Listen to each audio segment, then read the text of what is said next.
Trade recap. New intro, let's go. Nei, ég veit ekki. Herru, ágætt að byrja vikuna að græða $4,200 fyrir ykkur sem að trúi geta sér alvöru. Sucks to be a hater. Shit, hvað rauður í andlitinu maður? Það er ógeðslega heitt inni. Herru, það er eitthvað með í daginn. Replay, boom. Taka bara IS í burtu hérna.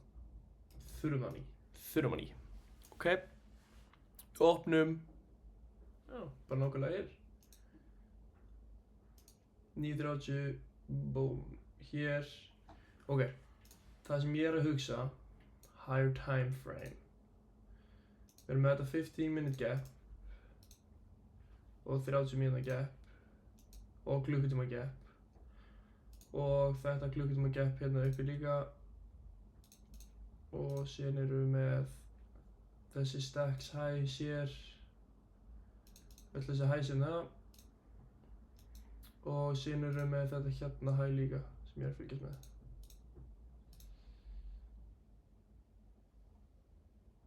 Hvert fór replayið mitt? Run it back. Ok. Þannig að við opnum hér, erum í þessu fair value gapi hér og hérna opnum við, byrjum að skjóðast upp.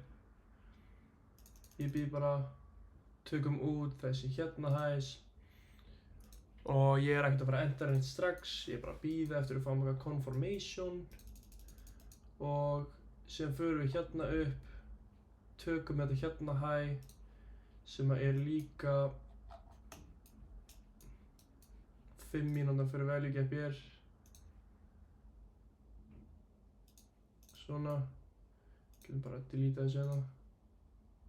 Þannig að já, förum upp í þetta hérna fyrir value gap, förum upp í 5 mínútna fyrir value gapið og tökum þannig ég má þetta greinlega ekki.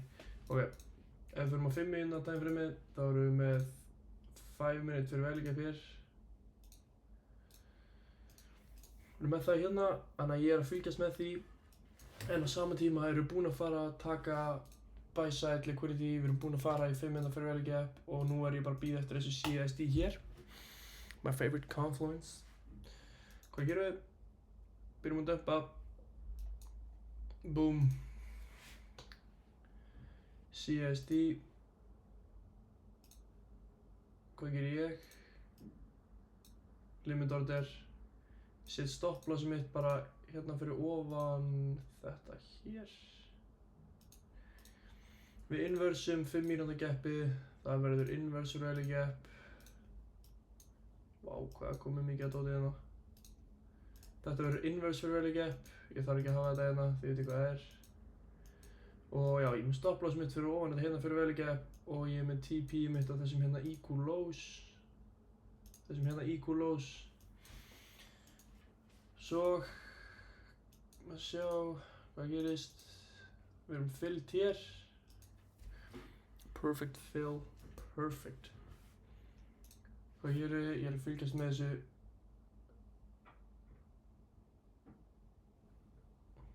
Það er ekki svona að tala. Við förum í break-evenið mitt sem er hér og TP-ið mitt í sama kerti. Beautiful. Ég hefði getað haldið hingað en ég var bara sáttur að vera með TP-ið mitt hérna niðri af því að þetta er líka 5 mínútna fyrir value gap hér. Og þessi hérna equal lows inn í 50% þessu fyrir value gapi finnst mér bara að vera mjög sterkt draw og síðan förum við hingað niður í þetta hérna. En þetta er bara perfect setup. Förum hérna í 5 mínútna fyrir value gapið, tökum út þetta buy side, tökum út þetta buy side og allt hér. Fáum þetta 5 mínútna inverse value gap. Við fáum það þegar ég er inn í treytinu sko, en ég vissi að við verðum að fara að inversa þetta gap og síðan rennum við bara allt þetta hérna. Þannig að mjög fallegt trade. Eins og við sjáum þá eru að við erum í spektum öll þessi hérna fair value gap sem ég var að búast við. Og það sem ég talaði í síðasta vídeo, þetta er bara vídeo nummer 8. Þá var ég að tala nei, ég var að tala þetta hérna fair value gap. Gleymið þessu, ég sagði ekki neitt. En þetta er nákvæmlega það sem ég var að tala í AMD-vídeónu mínu. Hvað erum við með hérna? Accumulation. Accumulation. Hvað fáum við hér? Manipulation, upp í þetta fair value gap, upp í öll þessi highs. Og hvað tökum við? Við tökum distributionu niður. AMD, allir. Þetta er sem ég kenni ykkur. Ég er að nota bókstaflega, nákvæmlega það sem ég er að kenna ykkur. Buy side liquidity. Inverse fair value gap. CISD. Entry. Stop loss. TP. Þetta er allt sem ég er að kenna ykkur. Þetta er free sauce. Takk fyrir að horfa.